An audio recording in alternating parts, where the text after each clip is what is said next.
Welcome to all. S Union High School and Junior College.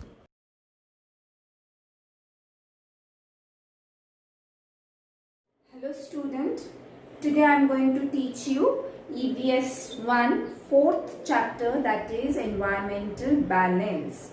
In previous chapter you have learned about the things related with the water, with the air, with the land, that is hydrosphere, lithosphere and atmosphere. And in this chapter now we are going to learn about the things available in nature, that is about the environment surrounding. Clear? Now first you should know what is environment. You see the living as well as non-living thing in environment, and each one is depending upon someone for their food and for their living. Now actually what is environment? First you should know that. Now see here on the blackboard I have written the definition of the environment. First you should know actually what is environment, and then we will see about the balance in the environment, how the living and non-living thing balance and they depend upon someone for their food. See, the surrounding and conditions in those surrounding which affect the life of the organism, they are together known as their environment. Understood? This you have to learn also. The definition means they are telling us what they are telling in this definition. They are telling the surrounding and condition in those surrounding, means in the surrounding whether animals, means living thing which are living, they affect the life of the organism there and together known as their environment. Understood? Now let us start with the lesson. Now see, in the lesson in front of you, you are going to see one picture. Understood? And it is given in the textbook also. See, in that picture you can see a living thing as well as non-living thing. Understood? So now you are going to observe the picture and I am going to explain you in that picture what they are telling us. Now see here.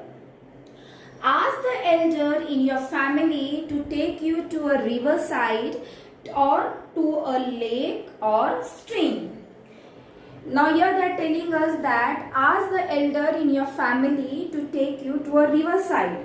Means you have to visit to the riverside or to a lake or stream. Understood?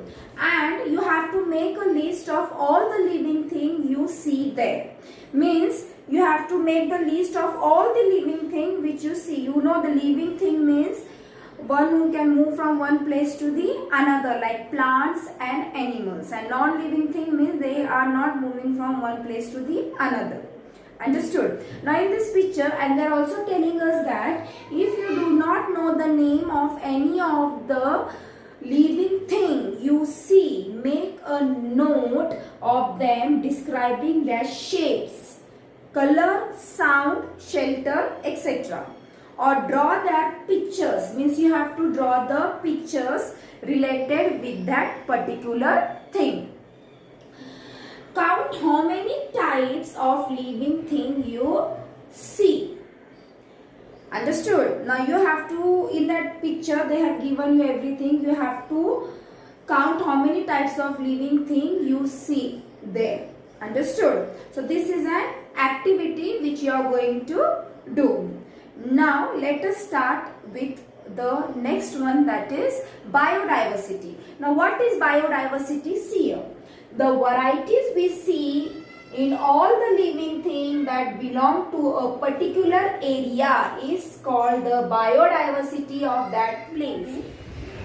What they are telling us, to study the biodiversity, means to study the biodiversity of particular region, the scientists have done the observation, and while doing the observation they have seen the day and night as well as the climate of that particular region. They have also seen the height and depth, and then the observation of the region is done. See in the textbook what they have given, it is given same thing what I have told. They have told us that to study the biodiversity of a particular place, scientists make a large number of observations. They make their observation in different conditions such as day and night, and in different season, etc. Means they have done the observation in different seasons also.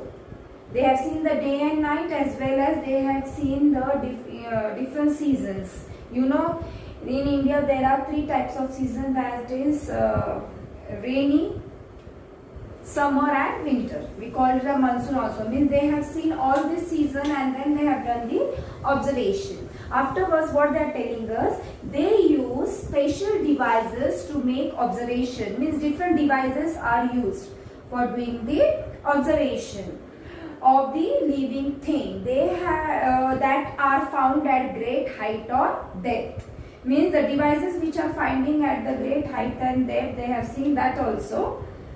And observation of many scientists are brought together and studied again. Means many scientists' observations have been brought together and they have studied it again. Only when all such efforts are made over a long period of time can we be sure of the biodiversity of a place. Understood? In short, they are telling us that while doing the observation of the particular place, scientists have done the observation, and while doing the observation they have taken into consideration about, they have seen the seasons, means which climate is suit to that particular region. They have seen the day and night also, and they have used the special devices which are found at a great height and depth. Now let us start with the next one, that is environment. In the textbook I have already explained you the meaning of environment. Now again in the textbook, in the first one they have given us about the environment after the biodiversity. Now what is the environment? I am going to repeat again. The surrounding and condition in those surroundings which affect the life of the organism there are together known as their environment. Understood? This is already explained, but here they have given us again in the textbook.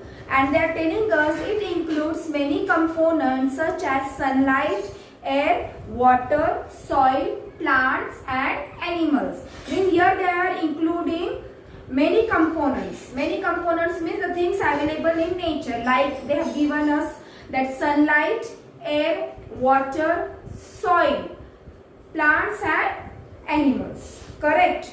And afterwards they are telling us that living and non-living things are dependent on each other. Means living and non-living things, they are depending on each other for their food. Understood? And there is a lot of take or interaction between them. Means there is an interaction. For example, we are a human being. Understood? We are depending upon the plants for the food, and plant is depending upon the sunlight and the water. See, plant make their own food in the presence of sunlight, water.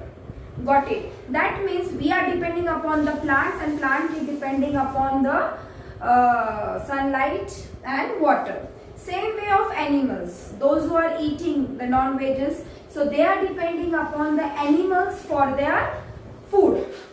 Got it? And animal is depending upon the plants for their food. That means there is an interaction between, means we are interdependent on each other. Clear? See, you can see the picture of the living and non-living thing factor of the environment in front of you. Now let us start with the, in front of you, you can see the one picture of the food chain. What they are telling in that food chain, see, you can see the 4 picture. First picture you can see about the sun, the grass, this side you can see the worm, then birds and the grasshopper. Means from this picture what they are telling us, they are telling us the worms eat grass and leaves. Means worm is eating grass and leaves. A grasshopper eats worm and birds eat grasshopper. Means each one is depending upon each other for their food. Very first thing they told, a worm eat grass. Worms eat grass and leaves. Means the worm is eating grass and the leaf. Grasshopper eats worm.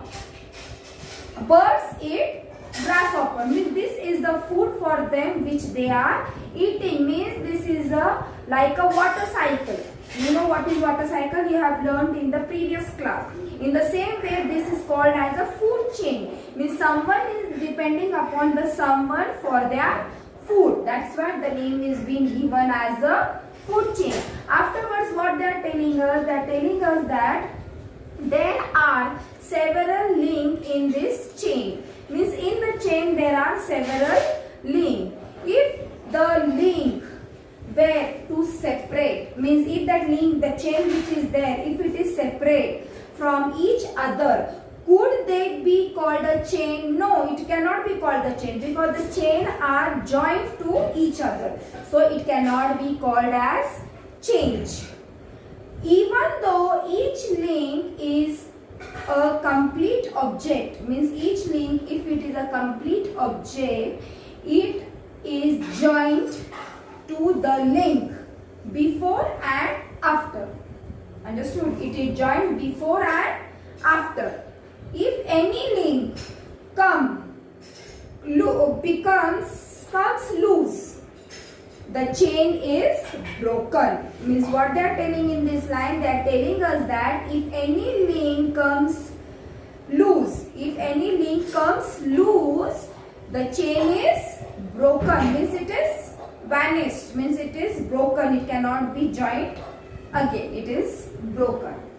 Understood? Now let us start with the next one. In the next paragraph, what they are telling us. See in the textbook, in the next paragraph, what they are telling us. They are telling us that in the first picture, we see the sun, some plants. Understood? In the picture, you can see some, in the textbook, they have told us, we see the sun, some plants, a worm, a grasshopper and a sparrow. Means in the picture, you can see the sun, some plants, a worm, a grasshopper and a sparrow. They are all connected. Means they are all connected. You know what means connected means depend on for food or for some other thing. Got it? And each of the components, plants, worms, grasshopper, bird is food for the next one. Means they are interrelated with each other. Like for example, I have already told you, we are depending upon the plants for their food and plant is depending upon the nature for their living. Clear? Then afterwards in the next line what they are telling us, see. They are telling us such a chain is called a food chain. Means depending upon the someone for the food is called as a food chain. Each of the component is a link in a food chain. Means each component is a link in a food chain. Got it? Now, in front of you, you can see the another picture. In that picture, what you can see, the picture below shows another food chain. You have to guess the missing link. Means what comes in between. In it, look at the first and the third picture. Means you have to look at the first and the third picture, and in between you can see the question mark, and you are going to guess what should come in that question mark. Think of the connection between them and complete the chain. Means who is depending upon